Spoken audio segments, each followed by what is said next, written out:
Hi guys. Okay, let's make sure this lighting is okay. It looks kind of dark to me. I don't know what's going on. But at least we're better than before when we were in the car. So let me see if anybody hops on. Let's turn on the chat. There we go. Okay. I don't know why nobody's here. Did I make it unlisted by accident? What's going on? There we go. There we go. There we go. Okay, now I can see you. Hi, Renata, sweetheart. Can you see me enough? The lighting on my end looks very dark. So I don't know what's going on. Maybe I need to turn off this overhead light. Hang on. Hey, Catherine. Hold on. Let's turn this overhead. Let's turn off this overhead light. Let's see if that makes a difference. Better? Worse? Indifferent? Do I look fuzzy now? Perfect. Okay. Should I turn on the light again or should I leave it like this? It looks good to me. Okay, thanks. Hi. Hi, Elvira. Okay, let me give everybody a second to hop on. Okay, thanks. Thanks, guys. Happy Saturday. I just got back. I just made a live where I was in my car and I went to go start this video. And hi, sweetie. And it was dark. So I figured, let me just babble for 15 minutes, run to the store. I got my mother her juice. She's still sleeping. I poured it in a glass for her. She doesn't like her drinks cold. It makes her too cold. So I poured it in a glass for her. I put it on the end table next to her. She kind of woke up a little bit. I said, here's your juice. Go back to sleep. And she fell back to sleep. So I have some salmon defrosting for dinner. I'm not very hungry yet. She probably will only eat soup, but I am defrosting a piece for her. And then we're going to have some vegetables. We're going to have some butternut squash. And then I got the coolest thing. I got these, hey sweetie, I got these, it's made out of butternut squash, but they're long strips and they're supposed to mimic lasagna noodles. I saw them there last time, but I was literally heading out to go to visit for the weekend, so they would have gone bad. They use older butternut squash anyway, if you guys can tell when you get the cubed ones or those. So I'm going to try to make it tomorrow. I bought cashews. I'm going to make a cashew Alfredo sauce, but it's not really Alfredo. It's made out of cashews because I don't do cream or dairy or anything like that. So I'll keep you guys posted how it comes out. Anyway, I was just wasting time while people hop on, but this is a Q&A for you guys, and I also have some questions I got through email that I wanted to answer. So let's start with this one question where this sweet subscriber / Strong Prison Wives and Families member says, can you do a video on how to deal with your man when he's being a jerk? I love that one. I laughed so hard. And I actually had a situation where mine was being a little bit of a jerk this week. But the thing is with him, he's so wonderful and he was a jerk and literally went on the phone. And I just explained this on a video that'll be posted next week or the following. So sorry for the repeat. You guys that are here live or even watching this on the replay before that's posted, get a sneak peek. But I was in my brain contemplating, am I going to hang up on him right now? Or am I going to be a capital B? Or am I going to be passive aggressive? Like, what am I going to do with what he's throwing at me right now? And it was about something that had happened to me that was so good. Something that could be like something I've been dreaming about forever, an opportunity potentially of a lifetime. And he was kind of poo-pooing all over it. And so as I'm thinking what I'm going to do, what my response is going to be, he goes, I'm sorry. I am in serious pain. He's in tremendous pain. He's been trying to get oh, there you go. It must be jerk week. And she hung up. Oh no, she hung up on you. But I didn't personally hang up on Adam. He apologized. He's like, I'm in tremendous pain. I'm just irritable. I'm short. But what I want from you is for you to see the potential in yourself that other potential employers and other people see in you because you don't see that in yourself. So I think he was just being protective. I don't know. But he got a pass this time. See, I'm not making my point very well, but we've been together for so long. I know the battles that I need to choose. I know the battles that I need to fight. This wasn't one yet. I will be discussing with him in person because I'm going there in 2 weeks, how he's diminished stuff like this to me in the past, and it makes me kind of feel like he's knocked the wind out of my scales, and I don't know exactly why it happens, where it stems to. For him, it kind of feels like everything needs to happen so fast and yesterday, and what are you waiting for? And I'm digging my heels in. But then when somebody else is doing the exact same thing, he can be patient with them. So, and I know it's because he feels inferior because he can't provide for me and he just wants the best for me, but it doesn't come out in the best way. So I kind of have to slap him on the wrist. So first of all, let's figure out where the jerkness is stemming to, right? Kat, I just posted a video earlier this week. I can't remember which one posted when, because there was one posted on Tuesday and there was one posted on Thursday, and they were both Kat.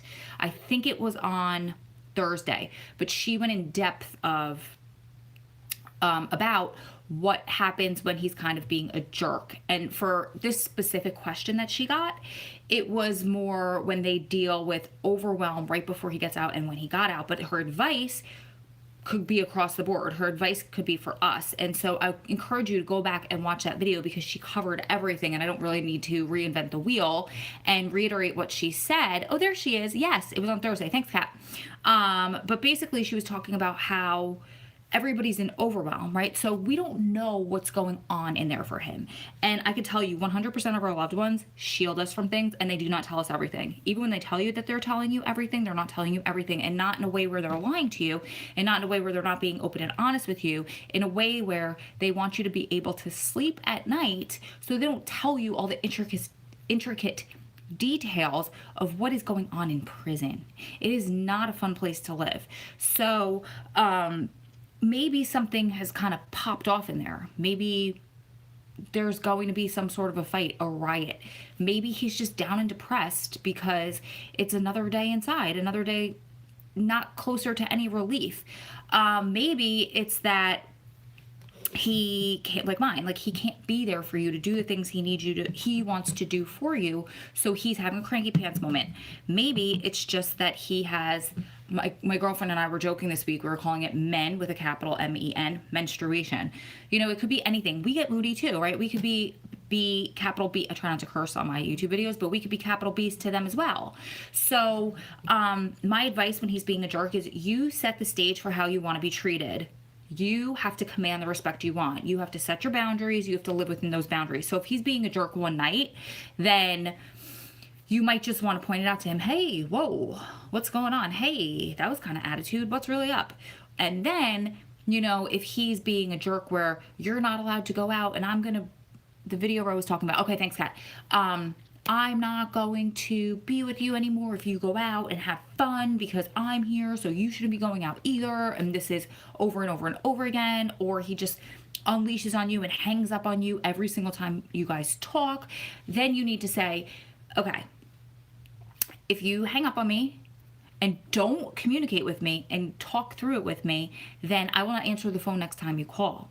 Or I'm going to go out regardless. So if you would like to continue this conversation with me, then you need to tell me your fears and your reasoning behind trying to control that so we could talk through it, because I need to live my life while you're out here. And if you continue to do that, I will go out anyway and I will not answer the phone. I'm not going to come to visit until we can work through this. Something like that. That is not, you guys, a punishment. So a while ago, I think we had some members who were misconstruing boundaries and punishment. Okay, so the example that one woman used was, and this is not me knocking anybody, everybody has their own opinion, I'm just giving you my opinion. The example was, if you got in a fight with your husband, you wouldn't lock him out of the house and not let him sleep there.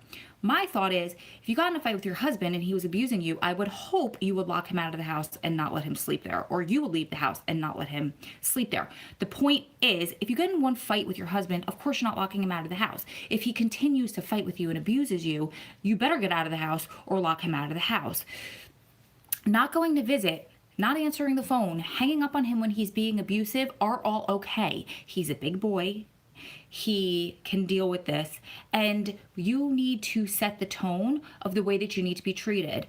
You not answering the phone, you not going to visit, you not putting money on his books because he's using it frivolously, and every time you turn around he's asking for another $100 that you don't have, and you can't pay the rent if you send it to him, but you want to because you're afraid that he won't stay with you. None of those things are going to make him leave you. All of those things are going to make him respect you, because like we talked about on my last video when I was talking about the karma mafia, you get back what you put out there. The same thing happens with confidence and respect. You get the respect back that you put out there about yourself. So I'm not going to say, oh yeah, you can walk all over me. You can speak to me however you want to speak to me. You could treat me however you want to treat me. You could be as big of a jerk as you want to be, because I will still be here no matter what. I will still put money on your books. I will still call you. I will still come visit you. That, if you do that, that allows him a threshold, right? Once he crosses that threshold and he does something worse and you still allow it, then you just move that threshold. So here's an example. I have a very dear friend who's not PW related in my everyday life outside of this. And she's in an abusive, physically abusive relationship. And I fear for her all of the time. I've tried hundreds of times to get her out, away from him. So it started out verbal. She allowed him to be verbal. She would take him back. Then it went to, he hit her. She took him back. There was a threshold. Then it went to the next time he hit her, and then he got on top of her and he strangled her. And the next time he hit her, he strangled her and he punched her in the face. Because now you're saying, okay, this is okay, and he knows this is okay, and he knows you're not going to leave. And then so he could do a little more and a little more. And there's no turning back at certain points. So this is not for, I don't think you're talking about abuse in this question. The way you worded it was kind of jokingly. So I just wanted to talk about those people that are rewarding bad behavior. But with you, when he's being a jerk, I just tell him. I'll call him out. I'll be like, what's the problem? And sometimes, listen, I'm human. As somebody who was mad at me reminded me today, which she's mad at me because we're not going to go there. But I am human. So sometimes I'll be like, whoa, what's your problem? And other times I'll be like, something's off. Like, what's going on? Are you okay? What's wrong? And it allows him to take a couple of breaths and say, I'm sorry. Here's what's really going on. So when he's being a jerk, I want you to ask him what's going on. Communicate your boundaries. Communicate them with him. So first you have to figure out what your boundaries are, revolving around what he is. Do I play any sport, or what was the question? I work out a lot. I used to compete in fitness. So within your design the boundaries surrounding what problems you're having, what issues you're having, what he's being a jerk about. Communicate them to him, because he won't know what your boundaries are if you don't flat out tell him, listen, if you do this again, I'm not coming this weekend. Listen, I'm going to hang up on you. And then split challenge for 30 seconds. I don't know what that means. And then live within them. That's the hardest part, is living within them. So I think that's it. I think that once you start living within those boundaries, I think that you will command respect. And no man is going to leave you for wanting to respect yourself. No man is going to leave you for commanding respect unless he's a little boy that doesn't deserve a woman. And then what do you want to be with him anyway? Oh, Jan. Okay, so Jan, I'll do a split at the end for sure. You hang out, you wait around, and we'll do splits at the end. Okay. Now the next question. This is a long one. Dear my favorite person to listen to. So sweet. Dear Ro, I have no clue how to start this email to you because I'm a little ridiculous. Who's not? I'm a little ridiculous too. Adam calls me Ro-diculous. I want to start by telling you that I'm fairly new to your channel and you in the app. Oh, welcome then, sweetheart. Welcome to the family. Sorry, guys. I just saw that somebody had posted one of my friend's names and I wanted to make sure she wasn't getting harassed.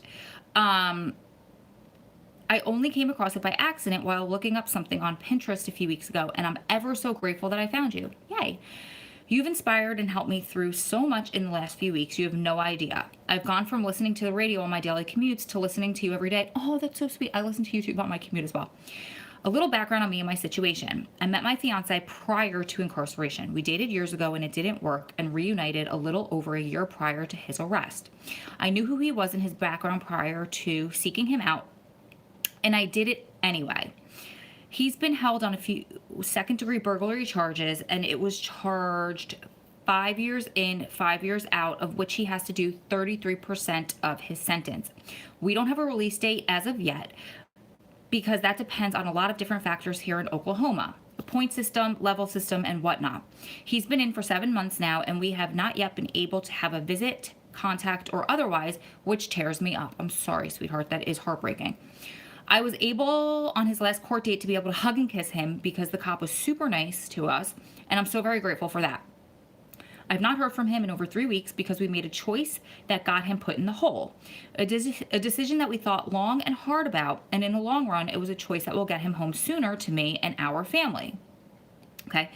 The reason that I'm choosing to email you, I've played with it in my head for a while, thinking I'm probably not the one that would get a response, but I wanted to give it a shot. Oh, sweetie, I try to respond to every single person if I can.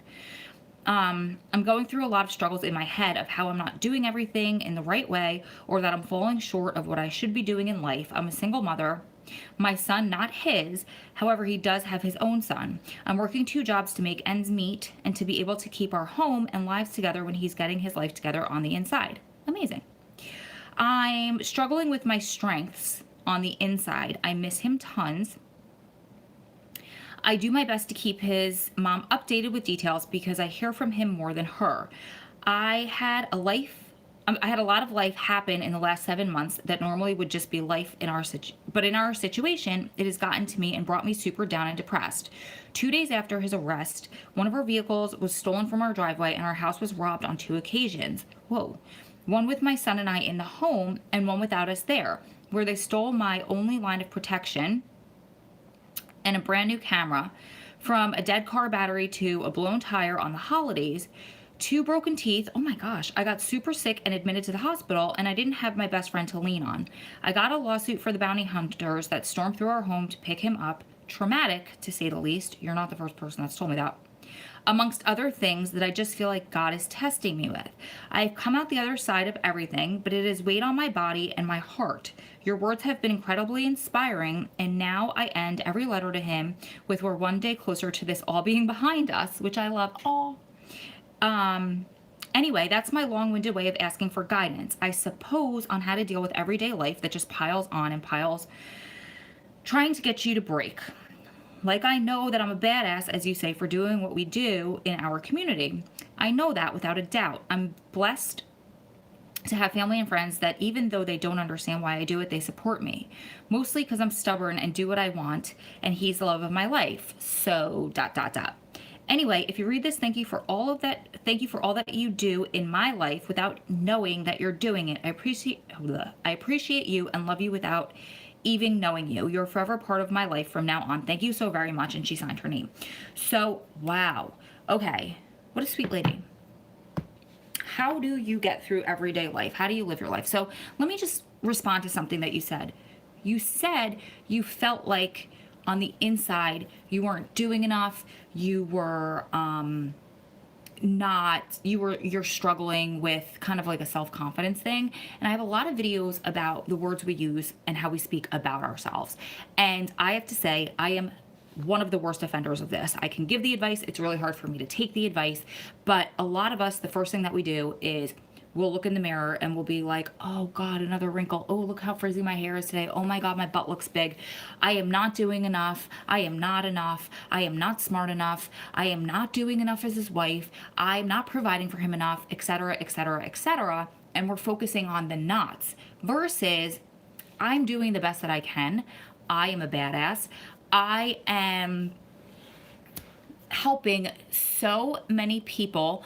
I am making ends meet as best as I can. I am doing me. I am doing it all. I am Wonder Woman. I am Superwoman. So we have to just reframe the words that we use and the words we choose to speak to ourselves about ourselves. It's really hard to do, but how are you not doing enough when you're raising a single son? I mean, from your email, I can name 5 things that you're doing amazingly. You're raising a son on your own. You're supporting somebody on the inside. You're keeping his mother informed. You're probably doing everything you can to visit him and to get him out and to get him home to you guys. And you're trying to prep for your life when he gets out. And those are just 5 things from your email. I could probably keep going. So the point is, don't focus on what you think you're not doing. Focus on the things that you are doing and give yourself credit. Let yourself off the hook for being perfect. I have other videos that I talked about in the past where I think as prison wives, we decide that we need to be perfect, right? Because either one, people out here have the ability to be like, See, you're not perfect. I told you so. I told you this relationship isn't going to work. I told you that you shouldn't stay with him. I told you this, that, the other thing. So we're like, nothing bad can happen because I'm not going to deal with the I told you so. I'm going to make it perfect. I'm going to prove to the world that this was the relationship that was good for me and worth it and blah, blah, blah, blah, blah, blah, blah. Or opposite, I need to make it perfect for him because it's so hard in there and he's been stripped of everything and he's suffering, he's miserable, he can't be out here with me on the holidays, and he can't have the food that I'm cooking, he has to eat that crap, and he has to sleep on that disgusting bed, and so I'm going to be perfect because I need to make things as cushy as possible for him, or I'm a little insecure and I need him to think that I'm perfect because I can't give up that not perfect facade, because if I do, then he's going to leave me. The facade will be up. He's going to know that I'm not this perfect person that I've created in his mind, and he's going to leave. All of those things are living up to something that doesn't exist, because there is no perfect person out there. What's the percentage of relationships when the outmate is being provided for by the inmate? I would say, I've never run the numbers, maybe 30%. I mean, there's a decent amount, but maybe 20%. I don't know. That's a good question, though. I know it's doable, and I know a lot of people do it. I know that my dear, dear friend, such a sweet man, Michael Santos, when he was inside, he put his all legitimate. He did not do anything illegal. I just want to put that out there. He put his wife through nursing school, and then he was moved around a lot in the feds across the country, here and there. And so he was able to move her with him. She became a traveling nurse, so she could do this. So they were afforded this luxury. And so every time he moved, she would move to be in a similar in local to him, so she could visit him as often as she could. So it is possible. So go follow Michael Santos is his name. He is on prisonprofessors.com. I believe that's the best place to find Michael now, I think. But it is possible, and he does lecture a lot about how you could do that. Okay, back to my original thought. So there is no perfect person, so let yourself off the hook. You do not have to be perfect. You just have to get through every day. And that's my advice to you, and that's my answer to your question. Take it one day at a time. That's how you get through this life. 24 hours in a chunk. You're welcome. That's how you get through this life. There's going to be good days. There's going to be bad days. You have to just take them in 24-hour chunks. There are going to be days that you don't want to get out of bed. You're going to be so depressed. They're going to want to run into the next day and the next day and the next day. But my advice always is, and I probably sound like a broken record to people that have watched all my videos or many of my videos, but I need to plant the seed, and I need you to hear this over and over and over again. You need to, after those 24 hours of giving yourself the downtime, the depressed time, I need you to get up. The depression isn't going to pass. You can't just magically make depression go away, but I need you to start doing your everyday tasks, living your everyday life, being responsible for your responsibilities, taking care of your child, going to work, not calling out sick, and going to the gym if that's your thing, reading books if that's your thing, whatever stimulates your mind, whatever makes you feel good, blogging, sewing, swimming, whatever it is, whatever brings you joy, I need you to do that so that eventually the sun will come out. Eventually the depression will lift. Eventually you're just distracting yourself from the depression. So it's not, believe me, it is not an easy life. It's not an easy life that you've chosen. But there are tips and tricks that will get you through, and you can and will get through this. Take it in 24-hour chunks. That's how you survive daily life. I'm so happy for you, the person, cuss, cry, scream, but do not wallow. Oh, I love this, Melinda. No victims here. We choose to stay. We own it. Yes, yes, yes, yes. Well said. Better than I could have said.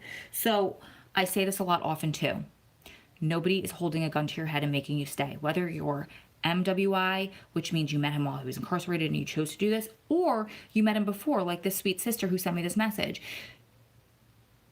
At some point in all of our relationships, you chose to do this bid. Every single day, you choose to stay. You get to reevaluate every day if you want to do another day with him. There is nobody telling you that you have to do this. There is no right or wrong way to navigate this type of relationship, because it's hard and it sucks, and you didn't do the crime to get him there. So your committing to be with somebody. Yes, he might be absolutely worth it, like I say about mine all the time, but you don't have to stay with him if this isn't serving you any longer. You don't have to stay with him if he's abusing you. You don't have to stay with him because you feel like nobody else is there for him. He got himself in this position, and I'm not saying this in a heartless way because clearly I'm 10 years into my relationship and I'm still here. But what I'm saying is, if it is no longer serving you, if it is abusive to you, if you just don't want to do this anymore, you need to be honest with him. But we're not victims, so you can get through this. You can do this. I think I answered all the questions that I want to answer for today's live because we're already 25 minutes in. But I will stay because I know a few people had questions on my first live video when it was too dark for me to do this one. So I will hang around and I'll answer your questions. Anything that you guys want, or I'll talk about anything you guys bring up. Whatever you guys want to know about, hear about, ask me. It doesn't have to be PW related. It could be related to anything in my life, your life, visits, not visits, outfits, hair, makeup, whatever you guys want.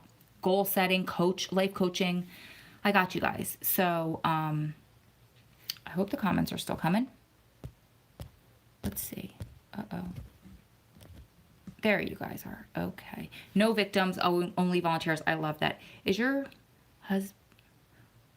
Okay, wait. All the things just flashed. Okay. Hi, Ro. Is your birthday really this month?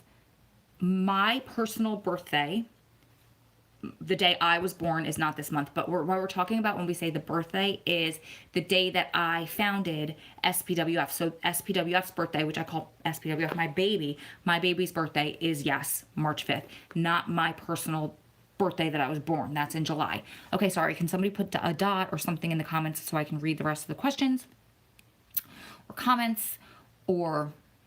Okay, there we go. How do you feel about calling a facility when your husband has been robbed?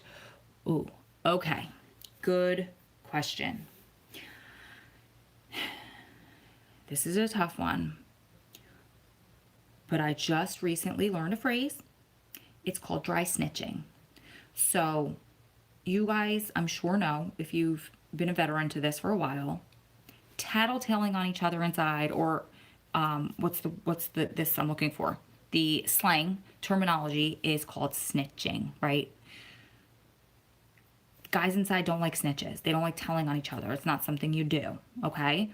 So if you call the facility and you tell on him, or you tell on something that happened, you're what is considered a dry snitch and you can get him beat up.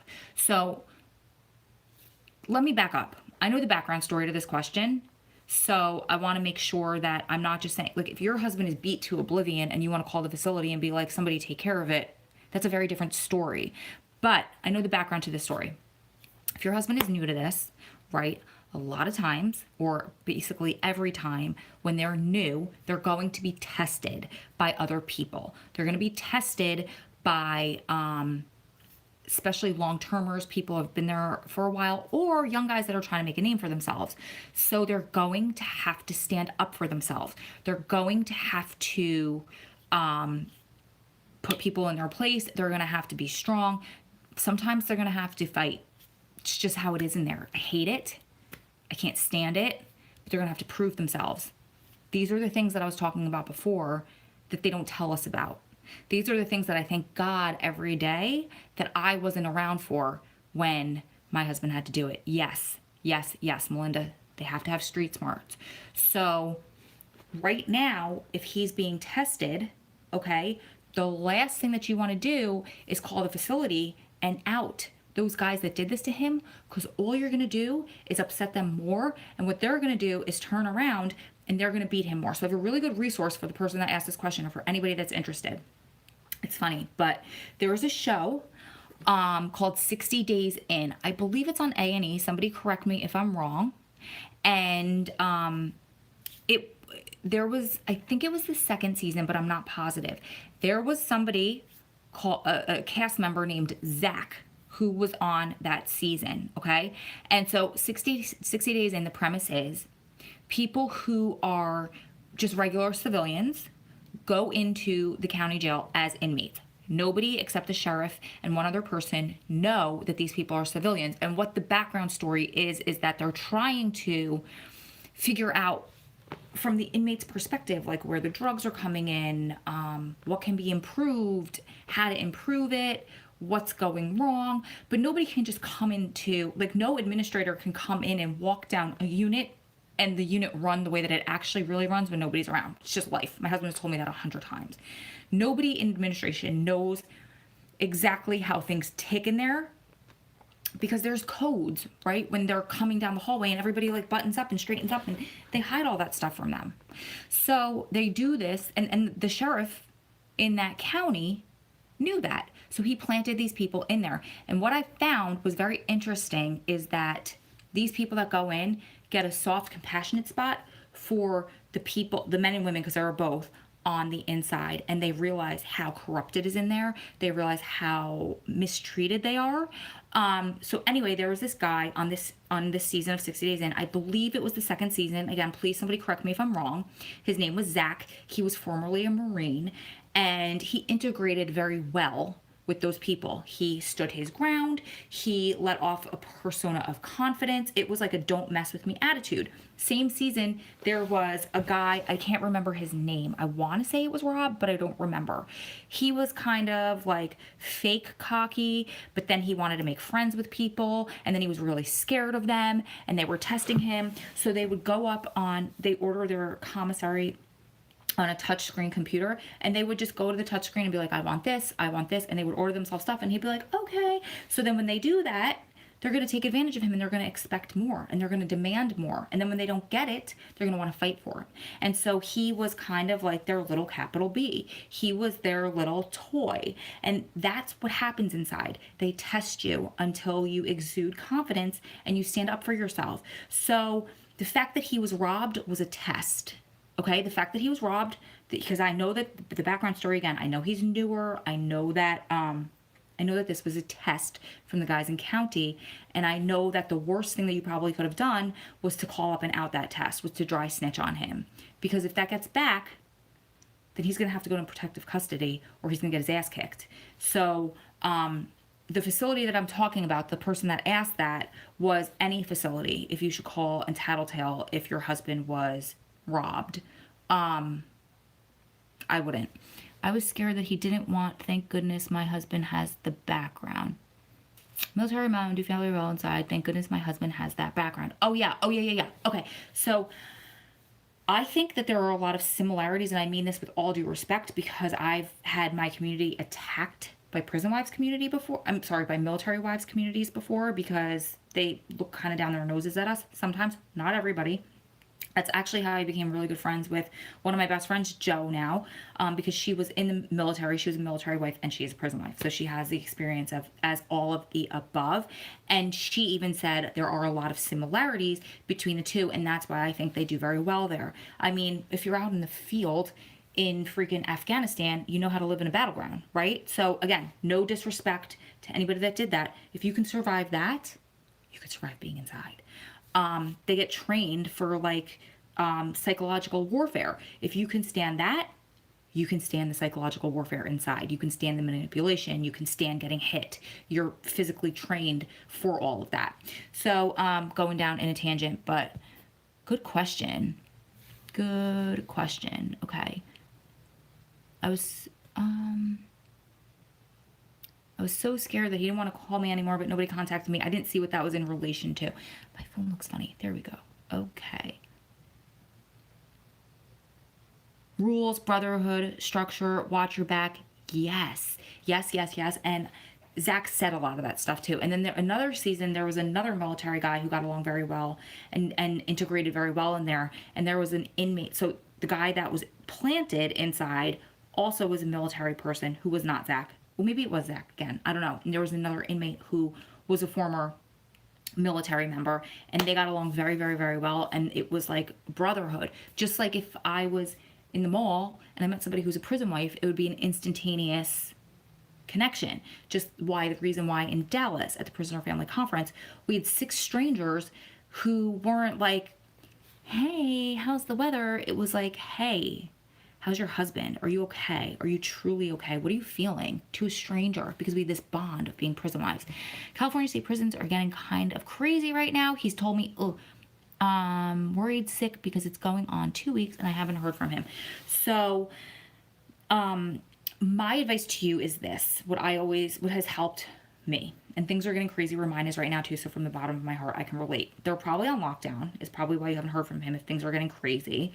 But do you know anybody at the same facility when you go to visit? If not, maybe you can make connections at the same facility so you can ask one another, you could text one another or call one another if you don't hear from your husband. Like, I have a chat thread with 4 other wives, and then I have a couple other ones that aren't on the same chat thread. We have each other's numbers. We're all at the same facility. So if I don't hear from mine for a couple days, I might be like, hey, has anybody heard from their loved one? And then my friend will be like, yeah, I heard from mine this morning. Let me ask him. And she'll send him an email. Hey, can you have Adam call Rose? She's worried about him. She hasn't heard from him. So that might help. But as far as calling the facility and asking that, I don't have any problem with calling the facility and asking if they're on lockdown. I don't ever typically do that because once you've been lied to, no, I'm saying this wrong. I've been lied to more than once. So you never know what the answer will be, if it's accurate or not. So for me, it's just as disturbing to call because I don't know. It leaves me in no better position than if I didn't call. And that's if you get through on the phone, at least the facility where mine is at. So I find having other people to bounce that off of helps. And then it's kind of a waiting game, and it's kind of, not to be terrible, ask them what they need you to advocate for. So, like, example, in Brooklyn in January, when there was no heat, no power, and we were having 3-degree days and then some below 0 days, and this was going on for like a couple weeks, right? So family members went and they protested. So ask him if there's anything that he needs you to do, and then after that, if there is nothing and it's just whatever's going on in there needs to kind of run its course. Easier for me to say than to do, but you have to put it out of your mind. You cannot let it consume your life, or you will not be able to live your life. Okay? So it's hard, but as you become more veteran to this, it's like, okay, he's on lockdown. At least I know he's safe. I'm going to keep living my life until I hear from him. I'm sad and I miss him, but think about it. Like, nothing's different in your everyday life aside from potentially getting a phone call, an email, or maybe a letter, but you should probably get them when he's on lockdown eventually. So that's how I try to manipulate myself into not being upset. And then you just can't think about it. Like, I'll hear from him when I hear from him. I had to be a big girl. I signed up for this bid, so it's part of it.